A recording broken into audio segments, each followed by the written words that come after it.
Ma famille est assez dysfonctionnelle.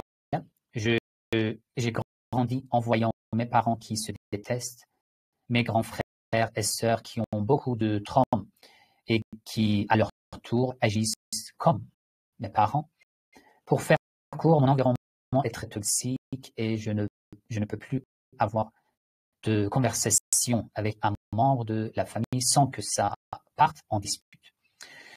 Je me renferme alors sur moi-même pour me protéger et je veux m'éloigner de cet environnement, mais je n'ai que 22 ans et je n'ai pas les moyens financiers. Ma question est la suivante. Comment gérer la relation avec les membres de la famille, parents, frères et sœurs, dans une famille dysfonctionnelle, toxique? J'entends beaucoup de conseils qui disent que je ne peux pas couper les ponts avec ma famille, que leur droit, tout de même le respect. J'ai l'impression que j'ai besoin de m'éloigner d'eux pour préserver ma santé mentale et d'éloigner la toxicité et négativité. Est-ce que dire que le respect se mérite est possible en islam? Je vois souvent des conseils qui disent oui, mais c'est ta mère, alors qu'elle peut nous faire beaucoup de mal avec un comportement, un mauvais comportement.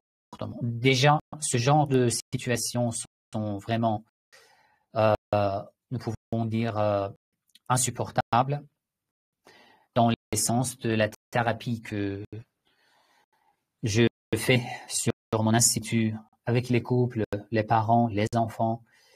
Je vois régulièrement, j'entends régulièrement ce genre d'histoire.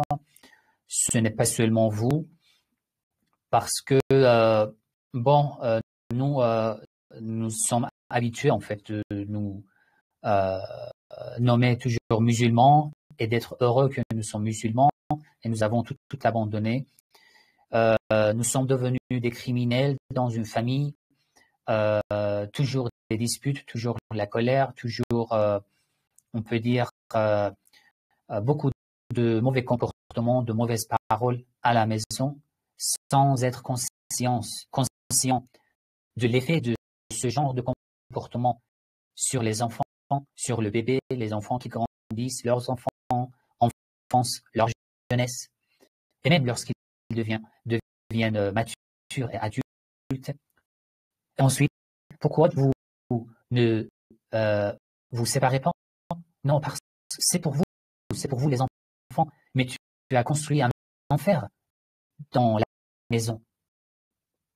Et ensuite, pourquoi vous ne vous séparez pas pour les enfants? En plus de tout ce que l'enfant souffre dans cette maison, il doit supporter en fait une telle parole aussi. Que si je reste et que je ne me sépare pas de ton papa ou de ta maman, c'est parce que nous avons un enfant qu'entoure. Vous voyez. Bon, si c'était un homme, une femme, un mari, une épouse qui posait cette question, je devais donner beaucoup de conseils et normalement ce genre de situation nécessite d'une thérapie. Voilà ce que beaucoup de frères et sœurs préfèrent faire sur mon institut avec des rendez-vous. Mais en ce qui concerne cet enfant et cette fille qui a envoyé cette question, dans l'islam, l'obéissance aux parents, au père et à la mère, ou le respect, oui, il y a beaucoup de conseils dans l'islam qui nous ordonnent de respecter les parents, de respecter les parents. L'obéissance aux parents à cause d'un respect, pas de problème. Mais il y a des limites. Oui, bien sûr, il y a des limites. Quelles limites? Les limites de l'islam. Lorsque les parents te conduisent vers un chemin qui est contre les limites de l'islam, les enseignements de l'islam, dans ce cas, même par leur respect, tu n'as pas le droit de les suivre, de leur obéir. Quelles sont les limites de l'islam? Parfois, les parents préparent une situation, une occasion qui mène les enfants à commettre des péchés. Ça, c'est une limite. Ici, tu ne peux pas obéir à tes parents ou les suivre. Parfois, les parents préparent une situation dans laquelle tu ne peux pas pratiquer ta religion. Ça veut dire quoi pratiquer la religion? Ça veut dire la prière, le jeûne? Non, mes parents aussi, ils prient. Non, la religion n'est pas seulement la prière et le jeûne. La religion est composée de beaucoup d'actes dont le pilier sont le bon comportement, les nobles caractères. Les parents qui préparent une situation où je ne peux pas avoir de bon comportement, je ne peux pas avoir de la patience, je ne peux pas maintenir la colère, j'entends toujours des insultes, des disputes, je ne peux pas garder ma dignité. Ce sont des limites de l'islam. Ce n'est pas seulement la prière et le jeûne. Il ne faut pas imiter la religion dans la prière et le jeûne. Sinon, il ne reste qu'une apparence de l'islam, alors que sa réalité est disparue. Dans l'islam, une autre limite. Dans l'islam, nuire à sa santé est haram, soit physique, soit mentale.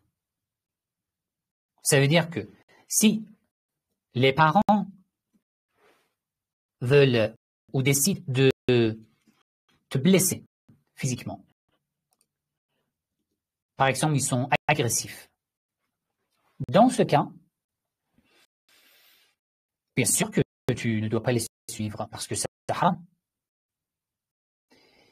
Mais il y a un tort qui attaque ta morale et qui t'apporte beaucoup de maladies mentales qui menacent ta santé mentale. Ça aussi, c'est haram. Bien sûr que la santé du corps est importante, mais la base, c'est la santé de l'âme et de ta morale. L'une de ces deux, si elle est menacée par leur comportement, tu n'es pas obligé de les suivre. Ça veut dire que tu dois les combattre? Non. Soit tu essayes de, comme tu as dit aussi, de prendre une petite distance, tant que tu ne peux pas être indépendante, de prendre une distance pour ne pas participer aux disputes, aux conversations toxiques, d'être un peu plus patiente. Tu fais tout ton effort pour t'isoler tant que tu peux. Et en même temps, tu essayes d'essayer en fait, de tester par des meilleures réponses à leur mauvais comportement, d'avoir un effet positif sur tes parents, sur les frères et les sœurs, ou de leur parler. Parfois, si tu vois que ton frère, ta sœur, tes parents ont des oreilles à t'entendre, à t'écouter, tu leur demandes, tu prends juste avec une seule personne, pas avec tout le monde en même temps. Tu leur parles parce que parfois même les parents ne sont pas conscients du mal qu'ils font à leurs enfants.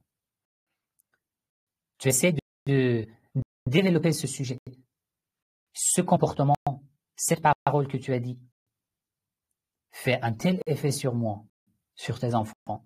Cette situation prépare un enfer en fait à la maison. Vous essayez d'expliquer et de faire comprendre à vos parents de ce qu'ils ont fait, de la situation qu'ils ont, de l'atmosphère, on peut dire, qu'ils ont créée à la maison.